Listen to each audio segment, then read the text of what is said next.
সম্মানিত দর্শক, আমন্ত্রণ জানাচ্ছি মেট্রোসেম টু দ্য পয়েন্টে। আমি তারিকুল ইসলাম মাসুম। যেখান থেকে আমাদের সাথে যুক্ত হয়েছেন, শুভেচ্ছা সবাইকে। ভালো আছেন সে প্রত্যাশা রেখে শুরু আজকের আলোচনায় গণপরিষদ ও সেকেন্ড রিপাবলিক, গণপরিষদ ও দ্বিতীয় রিপাবলিক, এই কথাটি বাংলাদেশের রাজনীতিতে এখন চলছে। এ বিষয়ে আলোচনা করব। আলোচনার জন্য আমাদের সাথে স্টুডিওতে উপস্থিত আছেন বাংলাদেশের কমিউনিস্ট পার্টির সাধারণ সম্পাদক রুহিন হোসেন প্রিন্স। আপনাকে স্বাগত। ধন্যবাদ আপনাকে। আমাদের সাথে আরও উপস্থিত আছেন বাংলাদেশ জাতীয়তাবাদী দল বিএনপির প্রশিক্ষণ এবং গবেষণা বিষয়ক সম্পাদক এবিএম মোশাররফ হোসেন। আপনাকে স্বাগত। এই আলোচনাটি বৈষম্য বিরোধী ছাত্র আন্দোলনের পক্ষ থেকে যে রাজনৈতিক দলটি গঠন করা হয়েছে, জাতীয় নাগরিক পার্টি, তার কথায় বলা হয়েছে যে সেকেন্ড রিপাবলিক প্রতিষ্ঠায় গণপরিষদ নির্বাচনের মাধ্যমে নতুন সংবিধান প্রণয়ন করা হবে। এখন আমার মতো সাধারণ মানুষের কাছে সেকেন্ড রিপাবলিক বা গণপরিষদ নির্বাচন এই জিনিসটা নতুন। কমিউনিস্ট পার্টির সাধারণ সম্পাদক রুহিন হোসেন প্রিন্স, আপনার কাছ থেকে একটু জানতে চাইব, কেন গণপরিষদের কথা বলা হচ্ছে, কেন সেকেন্ড রিপাবলিকের কথা বলা হচ্ছে? এরপর যাব মোশাররফ। ধন্যবাদ আপনাকে। আমার মনে হয় যে আপনি সূচনায় বললেন যে আজকে আমাদের রাজনৈতিক অঙ্গনে এই দুইটা পয়েন্ট আলোচনার বিষয়, কিন্তু আমি কিন্তু জিনিসটাকে একটু অন্যভাবে দেখতে চাই। যদি বলেন আজকে সারা দিনের মধ্যে মানুষের কাছে একটা অন্যতম ব্যাপার হচ্ছে যে এই যে রমজান মাস শুরু হলো, জিনিসপত্রের দামের কি অবস্থা, কিভাবে আমাদের দেশে এটা একটা বড় ধর্মীয় উৎসব, এটা কিভাবে সে স্বাচ্ছন্দ্যের সাথে পালন করতে পারবে, ছেলে মেয়ের মুখে ঠিক মতো কী বলে উৎসবের আমেজ দিতে পারবে কিনা, সেটি একটি বিষয়। আইন শৃঙ্খলা পরিস্থিতির অবনতি যেগুলো চরম ঘটেছে তার কি হবে, এগুলো আলোচনার বিষয়। আর রাজনৈতিক অঙ্গনে যদি বলেন, হ্যাঁ এটি একটি আলোচনার বিষয়, কিন্তু এর বাইরেও যদি বলেন প্রথম আলোচনার বিষয় হচ্ছে যে আসলে হচ্ছেটা কি, নির্বাচন নিয়ে বিষয়টা কি। এক্ষেত্রে অধিকাংশ রাজনৈতিক দল বলছে দ্রুত নির্বাচনের তারিখ ঘোষণা করো, কিন্তু তার কোনো তাপ উত্তাপ দেখছি না। তা সেটাই আমার বিবেচনায় আলোচনার কিন্তু অন্যতম বিষয়। কিন্তু সেটাকে ধরে ঠিক যে মুহূর্তে আপনি কথাটা বলছেন, মাত্র অল্প সময়ের ব্যবধানে নতুন একটি রাজনৈতিক দলের আনুষ্ঠানিক আত্মপ্রকাশ ঘটলো, যদিও এটা নতুন না সেই জন্যে, এবং তারা বিশেষ এই যে প্রচলিত যে কথা তার বাইরে এই দুটা কথা এনেছে বলে আলোচনায় গুরুত্বপূর্ণ। এর নিয়ে আমার কোনো দ্বিমত নাই। আমার এ ব্যাপারে ছোট ছোট দুই তিনটা মন্তব্য। প্রথম বক্তব্য, আসলে কোন প্রেক্ষিতে কি চায় এই ব্যাখ্যা ওই দলেরই দেওয়া উচিত। কারণ আমরা এখনো পর্যন্ত ওই দলের কোনো লিটারেচারে আমি আজকে পর্যন্ত কোনো লিখিত কোনো কিছু ওইভাবে পাইনি। শুধু ওই দিনে তারা যেটা ঘোষণা পাঠ করেছে, যেটা এসেছে সেটাই আমরা দেখতে পেয়েছি। তারপরও একটা সাধারণভাবে দুইটা মন্তব্য করতে পারি। প্রথম কথা, একটু যদি আমরা দেশের শুধু না সারা জায়গার দুনিয়ার দিকেও খেয়াল করি, তাহলে দেখবেন অনেক সময় যে প্রথমে একটা স্বাধীনতা, এটা রূপলাভ করার পরে অনেকের বিবেচনায় এইটা যদি পূর্ণতা না পায়, বা ওই রাষ্ট্র যে ব্যবস্থার মধ্য দিয়ে একটা নতুন রাষ্ট্র গঠন করা হলো, স্বাধীন রাষ্ট্র, সেটাকে যদি আর একবার অন্য ধরনের রূপ দিতে হয় বা দেওয়া হয়, তখন তাকে ওই ধরনের সেকেন্ড কি বলবো যে রিপাবলিক হিসাবে বলার আলোচনাটা আসে। এটি হচ্ছে একেবারে ছোট প্রথম বক্তব্য। দ্বিতীয় বক্তব্য হচ্ছে যে সাধারণত আপনারা দেখবেন পৃথিবীর প্রায় সব দেশেই যে একটা রাষ্ট্রের তো একটা সংবিধান থাকে, মানে কিভাবে সেটা চলে। তো এখন সংবিধান তো এমন জিনিস না যে এক কথায় পরিবর্তন করা যাবে না, এটা কারেক্ট, কিন্তু সংবিধান প্রতিদিন নতুন নতুন করে লেখা হয় না। সংবিধান একটা দীর্ঘ অভিজ্ঞতার ভিত্তিতে এটা রচনা করা হয়, তারপরে প্রতিনিয়ত অভিজ্ঞতার ভিত্তিতে সেটাকে আরও আপডেট করে আগানো হয়। এটি হচ্ছে ব্যাপার। বাংলাদেশে এক্ষেত্রে একটু নতুন আলোচনা যেটা আছে, এটাকে আমি ব্যক্তিগত অপ্রাসঙ্গিক মনে করি না। যেমন ধরুন ৭২ সালে যে সংবিধানটা আমরা প্রণয়ন করলাম এবং গ্রহণ করলাম, আমরা কিন্তু আমাদের পার্টি বাংলাদেশের কমিউনিস্ট পার্টি ওই সময়ই অনেক কথা বলেছিলাম। তার মধ্যে ছোট্ট করে দুইটা কথা তুলে ধরি। একটা বলেছিলাম আরও আলাপ আলোচনা করে করা দরকার। ২ নম্বর বলেছিলাম এই সংবিধানে অনেকগুলো অপূর্ণতা আছে, আমরা তার জন্য বিকল্প অনেকগুলো কথাও বলেছিলাম। সবটা হয়তো মানা হয় নাই। তারপরে এই সময় নানা সংশোধনীর মধ্য দিয়ে অনেকগুলো এমন সংশোধনী করা হয়েছে, তার মধ্যে অনেক অগণতান্ত্রিক উপাদান আছে। আর এখন যেহেতু আমরা একটা গণতন্ত্র বা দুনিয়ার যে বাস্তবতা, তাতে আমাদের হয়তো এইখানে অনেকগুলো অসম্পূর্ণতা দূর করতে হবে। কিন্তু অসম্পূর্ণতা দূর করা মানে এই সংবিধান ফেলে দিয়ে নতুন সংবিধান করা, আমরা সেটার প্রয়োজন মনে করি না। কিন্তু আমি ওদের দিক থেকে দেখলাম তারা যেটা বলছে যে এই ধরনের একটা নতুন সংবিধানও করতে হবে এবং সেকেন্ড রিপাবলিক ঘোষণা করতে হবে। তো এখন সেটা করতে গেলে করার মাধ্যমটা কি? আমরা তো এই যে সরকার এখনও আছে, অন্তর্বর্তীকালীন সরকার, তারা তো যে শপথ নিয়ে এখানে গেছে সেটা তো হচ্ছে আমাদের বর্তমান সংবিধানের ভিত্তিতে। সুতরাং এই সংবিধানের ভিত্তিতে এটা করার তো কোনো সুযোগ নাই। তাহলে বোধ হয় তারা দাবি করছে যে আমরা কথার কথা এরকম একটা সেকেন্ড রিপাবলিক করব, এই রাষ্ট্র আর চলবে না, নতুন একটা রাষ্ট্র গঠন করব। হ্যাঁ, তাদের আরও কিছু বক্তব্য আছে, আমি পরে আসবো, যে আসলেই আমার বিবেচনায় এটা প্রয়োজন নেই। তাদের কথার মধ্য দিয়ে যেটা ঘোষণা পড়লাম, আমি একটু পরে সেটা আসি। হয়তোবা তারা ভাবছে এইটা করব আর আমরা সংবিধান নতুন করে করব, কিন্তু এটা করার জন্য আমার ম্যান্ডেটটা কি? তা যদি আমরা একটা প্রথমে কিছু বলতে পারি যে আমরা এই কাজ করতে চাই, কিন্তু এটা করব কিভাবে, তাহলে আগে একটা গণপরিষদ গঠন করব। গণপরিষদ গঠন কি? মানে এটা একটা ভোটের মধ্য দিয়ে যে এরকম একটা পরিষদ, মানে এই ধরনের একটা সংসদ গঠিত হবে, যারা নতুন করে একটা সংবিধান তার যে রূপ বা খসড়া উত্থাপন করলে আলাপ আলোচনার মধ্য দিয়ে তারা হয়তো গ্রহণ করবে। তাহলে আমি হয়তো অন্যান্য রাজনৈতিক দলগুলো যে নির্বাচনের কথা বলছেন, সেই নির্বাচনের সাথে এই নির্বাচনের একেবারে এই হচ্ছে আসল কথা। এবার আপনি ঠিকই বলেছেন। তাহলে পরিষ্কার কথা, তারা যেটা এখন বলতে চাইলো, তার মানে এই যে এত বড় একটা গণঅভ্যুত্থানের মধ্য দিয়ে এবং মুক্তিযুদ্ধের ধারাবাহিকতা, 90-এর গণঅভ্যুত্থান, 24-এর গণঅভ্যুত্থান, এই মুহূর্তে প্রকৃত সংকট উত্তরণের জন্যে যে পথ বাংলাদেশের অধিকাংশ রাজনৈতিক দল বলছে, সেইটাকে আমার বিবেচনায় এক অর্থে বাতিল করে দিয়ে সময় ক্ষেপণ করে নতুন এমন কিছু হাজির করা হচ্ছে, সেইটা এই মুহূর্তে আমার বিবেচনায় একেবারেই অপ্রয়োজনীয়। এবং এইটা জনগণ, ওই যে যেটা আপনি বললেন যে আমরা বুঝতে পারি না, এটা জনগণ কে বুঝতে পারবে? এটা বোঝার কোনো কারণ নেই এবং এই মুহূর্তে আমাদের বিবেচনায় কোনো প্রয়োজন নেই।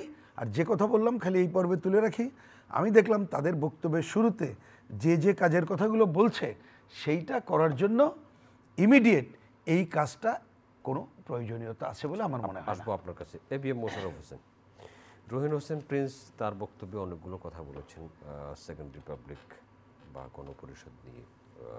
এখন আপনি বাংলাদেশ জাতীয়তাবাদী দলের একজন কেন্দ্রীয় সদস্য, বাংলাদেশ জাতীয়তাবাদী দলেরও পৃথক বক্তব্য আছে। আমি সেই জায়গা থেকে আপনার এই বিশ্লেষণটা শুনতে চাই। ধন্যবাদ আপনাকে, ধন্যবাদ আমার শ্রদ্ধেয় প্রিন্স ভাই এবং চ্যানেলের দর্শক। আপনি যে কোনো প্রত্যাশা বাস্তবায়ন করতে হলে জনরায়টা দরকার। তা আপনি এই যে সেকেন্ড রিপাবলিক চান, আপনার ভিত্তিটা কি? কে আপনাকে এই রায় বাস্তবায়নের অধিকার দিয়েছে? আপনাকে যদি অধিকার অর্জন করতে হয়, আপনাকে জনগণের সমর্থনে যেতে হবে, অর্থাৎ তাদের ভোট আপনাকে নিতে হবে। হ্যাঁ, আপনি যে কোনো কর্মসূচি দিতে, যে কোনো প্রত্যাশা আপনার থাকতে পারে, কিন্তু জনগণ যদি সেটাকে আপনি সমর্থন করে, সেটা আপনি বাস্তবায়ন করবেন। এখন বাংলাদেশ নাগরিক পার্টি, জাতীয় নাগরিক পার্টি একটি নতুন রাজনৈতিক দল হয়েছে।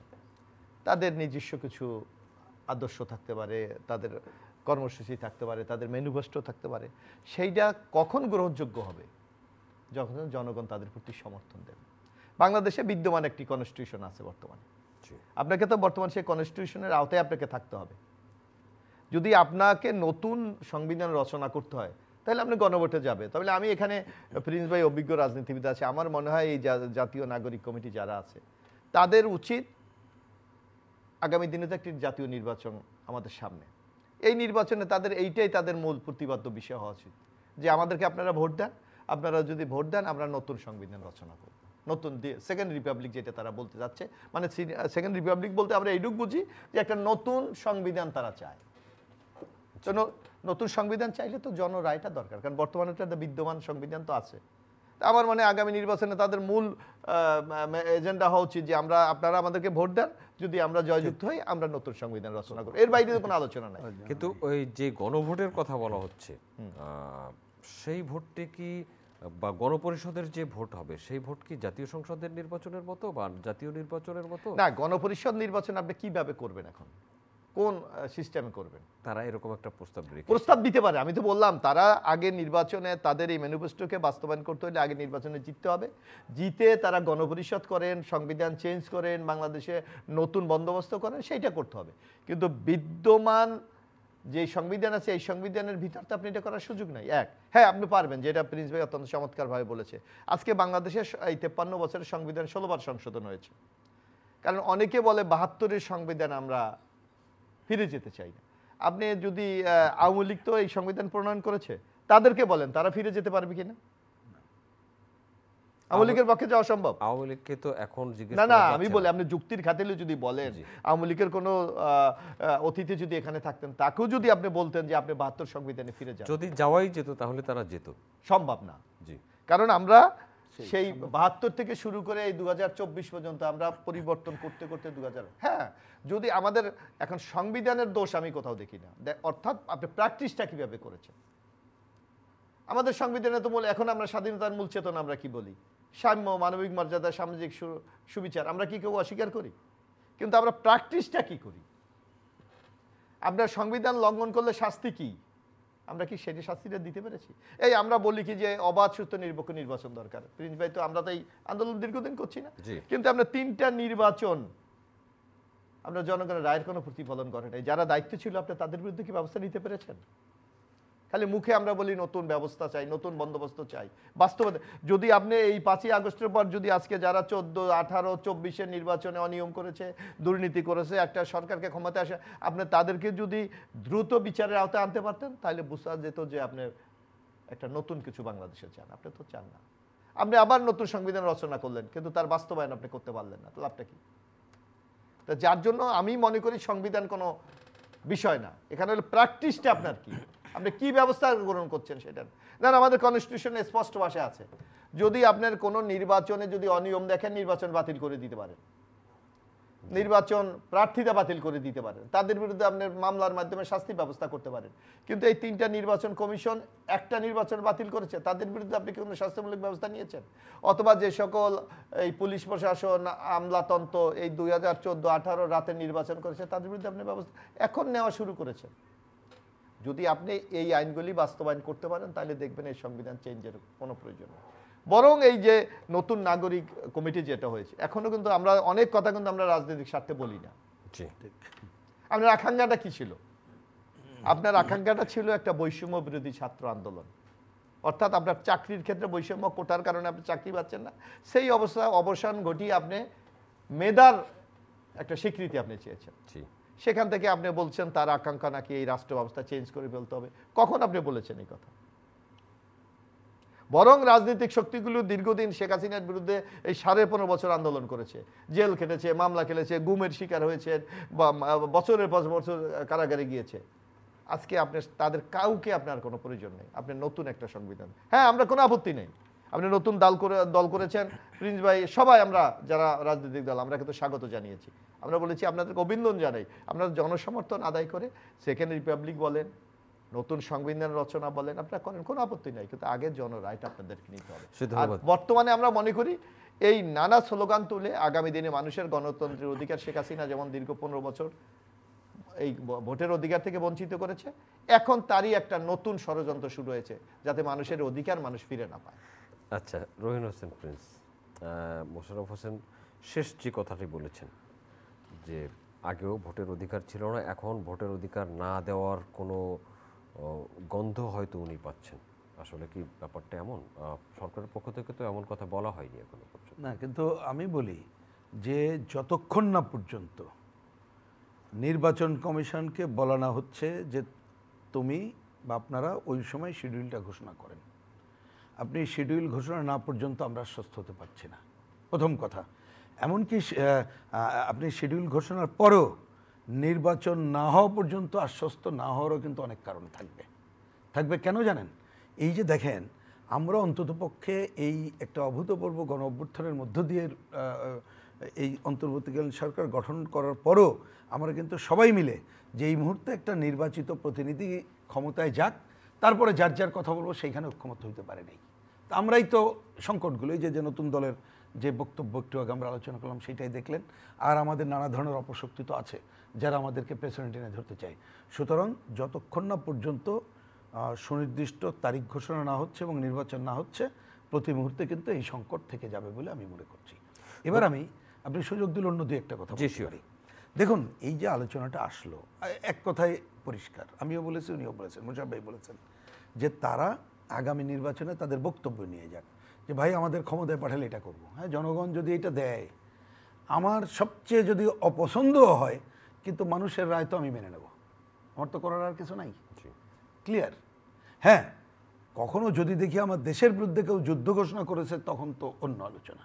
এই কিন্তু আমি দেখছি যে এই আলোচনাটা এখন নিয়ে আসা মানে হচ্ছে আমরা যে এইবার যে গণতন্ত্রের আকাঙ্ক্ষাকে ধারণ করে যে গণঅভ্যুত্থান করলাম, অনেক ক্ষেত্রে সেইটাকে বাধাগ্রস্ত করে বরঞ্চ নতুন নতুন সংকট তৈরির দিকে যেতে পারে। কেন? আপনি দেখবেন এইবারের গণঅভ্যুত্থানের পর আপনি দেখেন মুক্তিযুদ্ধকে বিতর্কিত করার অনেকে প্রচেষ্টা নিল, ৭২-এর সংবিধানকে বিতর্কিত করার প্রচেষ্টা নিল। আপনি দেখবেন এখনও পর্যন্ত যে এই দেশটাকে যাতে ফেল স্টেট হয় এবং নানা ধরনের ঘটনা ঘটে, সেইগুলো কিন্তু রয়ে গেছে। কিন্তু আমি দেখলাম যে এই ছাত্র বন্ধুরা তারা কি আলোচনা তুলল। আমি যদি তাদের বক্তব্যটা আমি একটু, যেটা আমি বললাম পড়েছে, তারা বলল যে মুক্তিযুদ্ধ আমরা করেছিলাম এবং যে গণতন্ত্রের কথা বলেছিলাম, এই গণতন্ত্রের লড়াই আমাদের প্রতিনিধিত্ব করতে। খুব কারেক্ট। সংকটের মধ্যে তারা বলছে প্রতিষ্ঠানগুলো ধ্বংস হচ্ছে, এই বিভিন্ন মদ দমন, গুম, বিচারবহির্ভূত হত্যাকাণ্ড, দুর্নীতি, অর্থ পাচার। ঠিকই তো, কারেক্ট। এইটার জন্য তারা বলেছে একটা নতুন রাজনৈতিক বন্দোবস্ত চাই। আমি জানি না নতুন রাজনৈতিক বন্দোবস্ত কি, কিন্তু সহজে যদি বুঝে থাকি যে ওকে, এটা তারা বলতেই পারে। আমরাও বলি যে বিভিন্ন সময় যারা রাষ্ট্র ক্ষমতায় ছিল তারা পারে নাই, সুতরাং আমি যে রাজনৈতিক দল করছি, আমার এই হচ্ছে ম্যানিফেস্টো, আমাকে ভোট দাও, আমি এই দায়িত্ব পালন করবো। তা সে তো আমার অধিকার আছে। তাহলে সেইটা করার জন্য তো আপনার এই কাজগুলো করার দরকার নাই। দরকার নাই কেন? ওই যে মোশাররফ ভাই খুবই কারেক্টলি অনেকগুলো কথা বলেছে, কারণ আলোচনা তো পিসমিল হয়, পুরোটা হয় না। অনেকে বলে, আমি খালি তুলে রাখলাম, আজকে আলোচনা করা যাবে না। অনেকে মনে করে একটা সংবিধান মানে কি বলে, লেখা ভালো হইলেই নাকি ফ্যাসিবাদী ধ্বংস হবে।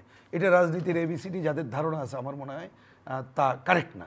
আমি ছোট্ট দুটো উদাহরণ দিই বর্তমান সংবিধানের কথা বলে। ধরেন, এটা তো নিশ্চয়ই আপনি জানেন, এই সংবিধান আমি তো বলেছি তার ত্রুটি আছে, সেটা আমরা অসম্ভব দূর করতে হবে।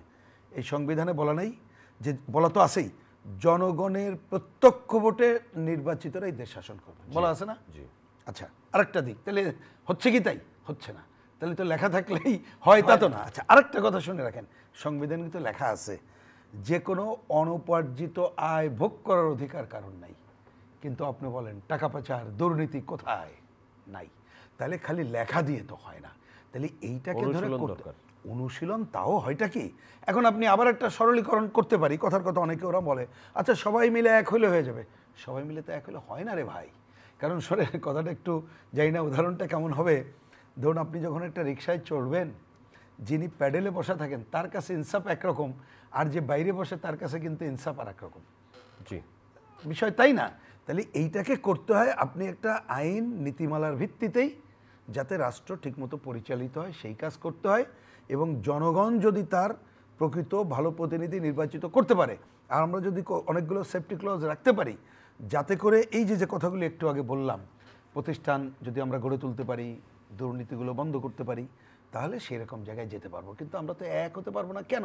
সহজ কথা, ধরেন আমি তো মনে করি প্রত্যেকের চাওয়া পৃথক। আমি তো মনে করি যে এই যে ধরেন সংস্কারের কথা ওঠে, আরে কমিউনিস্ট পার্টি তো বহুদিন ধরে বলতেছে সমাজতন্ত্র ছাড়া মুক্তি নাই, তার জন্য বিপ্লবী গণতান্ত্রিক পরিবর্তন করতে হবে, মানে বড় বড় সংস্কার। ওই যে ছোটের না ছোট সংস্কার, বড়, আমাদের কমিউনিস্ট পার্টি মনে করি বড় সংস্কার ছাড়া কিছু হবে না। কিন্তু তাকে আমি জোর করে এখন করবো না, আমি ম্যান্ডেট পাওয়ার পরে করতে চাই। ক্লিয়ার? তারপরে যেমন ধরেন যে এই ধরনের কথা ওঠে, অনেকে তো খেলাফত প্রতিষ্ঠা করতে চায়, অনেকে তার জাতীয়তাবাদী অংশ নিয়ে করতে চায়, তারা তো দফা আছে। তাহলে সমাধান কোথায়? আপনি তো জোর করে সমাধান করতে পারবেন না। সমাধান একটাই, জনগণের প্রত্যক্ষ ভোটে নির্বাচিত প্রতিনিধি, তারাই ভূমিকা পালন করবে। তারা যদি পালন না করে, আবার আন্দোলন হবে, সংগ্রাম হবে, জনগণের উপরেই ছেড়ে দিতে হবে, এর কোনো অল্টারনেটিভ নেই। মোশাররফ হোসেন, জনগণের কাছে ফাইনালি যেতে হবে। নতুন যে রাজনৈতিক দলটি এসেছে, তাদেরকে শুভকামনা রাজনৈতিক নেতৃবৃন্দ জানিয়েছেন। আগামী যে নির্বাচন, সেই নির্বাচনে তাদের নির্বাচনে অংশগ্রহণ করতে হলে তাদেরকে নিবন্ধন পেতে হবে। যেমন নিবন্ধিত রাজনৈতিক দলগুলোই তো নির্বাচনে অংশগ্রহণ করে, তাদের নিবন্ধন নিতে হবে, নিবন্ধনের যেসব শর্ত পূরণ করা দরকার সেগুলো পূরণ করবে। তাতে কি আপনি মনে হয় যে ডিসেম্বরের মধ্যে এই সব কিছু করে নির্বাচনে তাদের অংশগ্রহণ বা সরকারের পক্ষ থেকে ডিসেম্বরের মধ্যে নির্বাচন দেওয়া সম্ভব? এখন আপনি যে একটি কথা বলেছেন, আপনি তো গণতন্ত্রে বিশ্বাস করেন, আমরা তো গণতন্ত্রের জন্য সংগ্রাম করি। একটা দলের জন্য কিন্তু নির্বাচন বসে থাকবে? এই প্রশ্ন তো জনগণের মাঝে হতে পারে। একটা নতুন দল হয়েছে, ঠিক আছে, তারা তাদের নির্বাচন কমিশনের যে বিধিবিধান আছে, নিয়মকানুন আছে, পূরণ করে তারা নিবন্ধনের জন্য আবেদন করবে, এইটাই নিয়ম। এখন আপনাকে আমি তাই বলি, আমি একটু প্রিন্স ভাইয়ের সাথে একটু যোগ করি। আপনি বললেন যে এই নতুন সংবিধান রচনা করতে হবে অথবা বাংলাদেশকে নতুনভাবে সাজাতে হবে। আমরা কি শুনেছি এই যে বাংলাদেশে যে আমাদের যে প্রতিষ্ঠানগুলির কারণে আমরা এই যে নানা সংকটগুলি আমরা বারবার আমরা এগুলোর মধ্যে নিপতিত হই, সেগুলি সংস্কার বা কিভাবে এগুলিকে কার্যকরী করা যায়, এইগুলি নিয়ে কোনো কথা আমাদের মধ্যে আছে? আপনি দেখেন এই নির্বাচন আপনি করবেন, এখন বলতো নির্বাচন কমিশন সংস্কারের জন্য সরকার তো ইমিডিয়েটলি উদ্যোগ নেওয়া উচিত। নির্বাচন কমিশন কিভাবে করবে? আজকে এই 53 বছর হয়ে গেল, এখন পর্যন্ত নির্বাচন কমিশন কিভাবে নিয়োগ হবে আপনি আইন করতে পারেন নাই। কিন্তু নির্বাচনে যদি কেউ অনিয়ম করে, দুর্নীতি করে, কেউ যদি জনগণের রায়কে কেড়ে নেয়, তার জন্য কি পানিশমেন্টের ব্যবস্থা হবে আমরা সেটা আমরা নিশ্চিত করতে পারিনি। আমরা যারা প্রশাসনের যে সকল লোকগুলি এই নির্বাচনে সহযোগিতা করে, ফেসিদেরকে প্রতিষ্ঠা করার জন্য সহযোগিতা করে, তাদের বিরুদ্ধে কি ব্যবস্থা হবে আমরা সে ব্যবস্থা করিনি। অথবা কারা কি যোগ্যতায় নির্বাচন কমিশনার হবে সেই ক্রাইটেরিয়া আমরা করছি, এগুলির দিকে কিন্তু আমরা নাই। আজকে বিচারপতি 10 বছর যদি আই করে প্র্যাকটিসের বয়স হইলে আপনি বিচারপতি দিতে পারেন, কিন্তু তার প্র্যাকটিসের তার কতটুকু কন্ট্রিবিউট আছে, সে কি খুব ভালো পারফরমেন্স কি ওখানে শো করছে, তার কি কোনো পাবলিকেশন আছে, অথবা কোনো গুরুত্বপূর্ণ মামলায় সে কি রোলটা প্লে করেছে, এই ধরনের কিছু শর্ত অথবা কিছু কন্ডিশন যদি আপনি জুড়ে দেন, হয়তো আমরা পুরো পরিপূর্ণ পাবো না, কিন্তু কিছু তো মানসম্পন্ন আমরা বিচারপতি বলেন অন্য ক্ষেত্রে পাবো। কোনো ক্ষেত্রে আপনার কোনো আলোচনা নেই, আপনি শুধু রিপাবলিক নিয়ে আছেন। আপনাকে যদি এই প্রতিষ্ঠানগুলিকে যদি আপনি গণতান্ত্রিক জবাবদিহিতার মধ্যে না আনতে পারেন, তাহলে গণতন্ত্র তো কোনোভাবে প্রতিষ্ঠা করা যাবে না। বরং আমরা মনে করি যে আগে এই প্রতিষ্ঠানগুলিকে কিভাবে সংস্কার করে মানুষের উপযোগী আপনি করবেন, সেই ব্যবস্থা আপনার আগে যাওয়া উচিত। কিন্তু সেই দিকে তো কোনো আপনার আলোচনা নেই। আমাদের সেকেন্ড রিপাবলিক না, সরকারের সাথে তো রাজনৈতিক দলের নেতৃবৃন্দ কয়েক দফা বৈঠক করেছেন। এটা আমি তো ধরেন আমরা তো দলের একটু নিম্ন পর্যায়ের, এখানে তো শীর্ষ নেতা প্রিন্স ভাই আছে, প্রিন্স ভাই এটা তো ভালো বলতে পারে। তবে আমরা যেটা শুনি, আমরা শুনি প্রিন্স ভাইদের চেয়ে আলোচনা হয় 10 মিনিট, 15 মিনিট, 20 মিনিট, এক কাপ চা। এ দিয়ে কি একটি সংস্কার বা একটা গুরুত্বপূর্ণ রাষ্ট্রীয় সিদ্ধান্ত নেওয়া কি সম্ভব? এটা আমার চেয়ে বলতে পারবে। এক কথা উত্তর, এই পর্যন্ত কোনো আলোচনা তারা শুরু করেনি। যে কয়টা বৈঠক করেছে তারা বিশেষ বিশেষ ইস্যুতে কথা বলেছে। তা ওই ইস্যুতে কথা বলা আর আলোচনা শুরু করা অপ্রয়োজনীয়, মানে ওই সরি আমি বলি যে আসল আলোচনা হয়নি। ওইটা হয়তো প্রয়োজনীয় ছিল চা খাওয়ার জন্যে, কিন্তু কোনো প্রয়োজনীয় আলোচনা এখনও শুরু হয়নি। আমি এটা খুবই গুরুত্ব এবং খুবই কারেক্ট জায়গায় বলেছেন এবিএম মোশাররফ হোসেন, যেটা আমিও একটু কোট করি। 5ই অক্টোবর ওনারা ক্ষমতা নিলেন তো 8ই আগস্ট, সেকেন্ড দ্বিতীয়বার আমাদেরকে ডাকলেন, যদিও ইস্যুটা ছিল ডিফারেন্ট ইস্যু, কিন্তু ওই যে রাজনীতিবিদরা অনেক সময় একটু নাক না গলাইলে ওই যে আপনারাও বা মানুষ বোঝে না, মনে করে যে ওনাদের ডাকলে ওনারা তো কিছু বললো না। কিন্তু আসলে সেই দিন আমাদের ডেকেছিল অন্য কাজে, তারপরে নাক গলিয়ে আমরা লিখিতভাবে কমিউনিস্ট পার্টি না বাম জোটের পক্ষ থেকে কি বলেছিলাম, খালি রিপিট করি একটা লাইন। আমরা বলেছিলাম সুষ্ঠু গ্রহণযোগ্য নির্বাচনের জন্য যা যা সংস্কার করা দরকার সেটা করে দ্রুত নির্বাচনের কাজটা গ্রহণ করুন। কবে হয়ে গেল বলেন?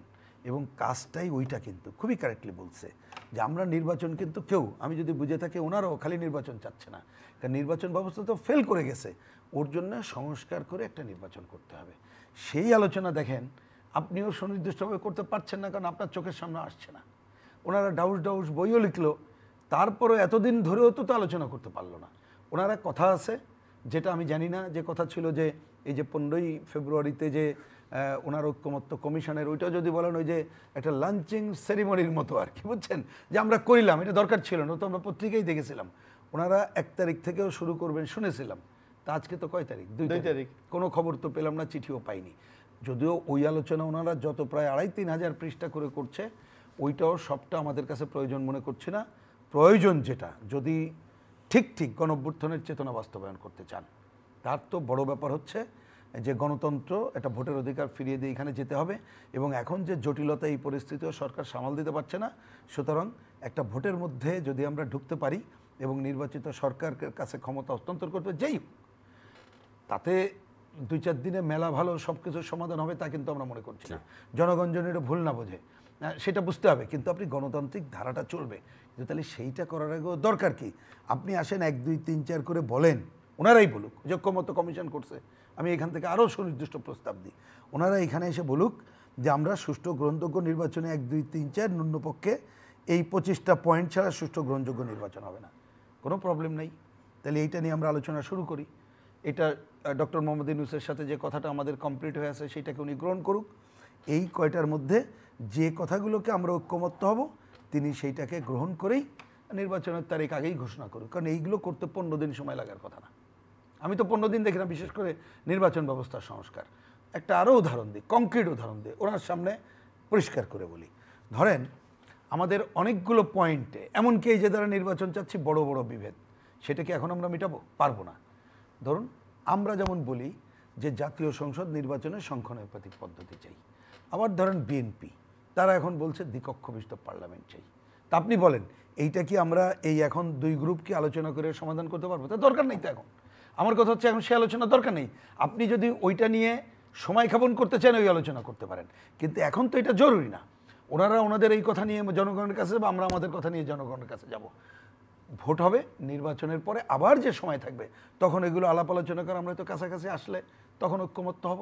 তাহলে এখন দরকার হচ্ছে কি, আপনি কিভাবে সবার ভোটের অধিকার নিশ্চিত হবে, কিভাবে সবাই ভোট কেন্দ্রে যেয়ে নির্ভয়ে ভোট দিতে পারবে, ভোটটা ঠিকমতো গোনা হবে, প্রচার হবে, কিভাবে টাকার খেলা বন্ধ হবে এবং সবাই যোগ্যতা থাকলেই যাতে দাঁড়াইতে পারে, টাকা নাই এজন্য যেন সে দাঁড়াইতে না পারে, নির্বাচনে দাঁড়ালে যাতে পেশি শক্তি ভয়ের রাজত্ব কায়েম না হয়, কোনোভাবে যাতে ম্যানিপুলেশন স্বতন্ত্র না হয়। নির্বাচনের এই জন্য জায়গায় 1% ভোট, হ্যাঁ ওই পয়েন্টটা যদি বলি, স্বাক্ষরের দরকার ছিল, আমি তাহলে তো এটা সবাই পারবে না। না কুইক উদাহরণ দিচ্ছি, আমি আগে বললাম তাহলে এইটাই, যেমন আপনি ওই যে পয়েন্ট খুবই ভ্যালিড, এই আলোচনায় রাজি, যেমন ও ব্যাপারে আমাদের কুইক পজিশন বহু আগে বলা আছে, ওর জন্য কিন্তু আমাদের মত দিতে 1 সেকেন্ড লাগবে, আমি মতটা এখনই দিয়ে দিচ্ছি।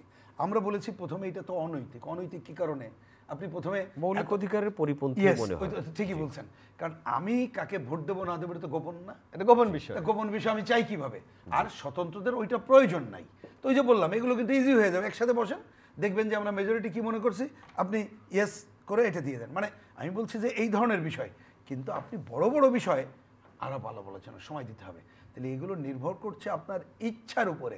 তাহলে আজকে যারা এত অন্য কথা বলছে, আমি তো মনে করি তারা এই যে ধরেন এই যে আমরা এত বড় ঘটনা যেটা ঘটালো, আপনি যদি বলেন ভাই, আমি যেমন আজকে একটা আমার খুবই মানে কি বলে পণ্ডিত এক ব্যক্তির সাথে আলোচনা, উনি আমাকে বললেন যে দেখেন প্রিন্স, আমি কিন্তু ভাই সহজে বুঝেছি মানুষ 3টা জিনিস চেয়েছিল। আমি কি চেয়েছিল স্যার? উনি আমার শিক্ষক আমাদের, তা বলে যে মানুষ প্রথমে চেয়েছিল এই স্বৈরাচার যে কোনোভাবে হটাই দাও, যাও।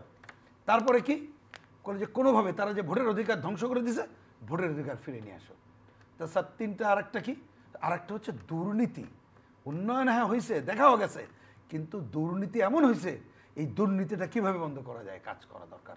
এই 3টাই তো মানুষ চাইছে, আমি এর বেশি কিন্তু বুঝতে পারিনি। আর তোমরা রাজনীতিবিদরা কি করছো এত আলোচনা করে, কেন যে জটিলতা তৈরি করছে আমি কিছু বুঝি না। সেই 3টা কি হয়েছে? ওই যে এই 3টার তো কোনোটাই আপনি বলেন, আমাকে আপনি বলেন যে হ্যাঁ স্বৈরাচার তো আমাকে যদি বলেন স্বৈরাচার ব্যক্তি গেছে, স্বৈরাচার ব্যবস্থা উচ্ছেদ হয়নি, কিন্তু ব্যবস্থা উচ্ছেদ তো একদিনে হবে না, তাই স্বৈরাচার গেছে, এটা অ্যাচিভমেন্ট।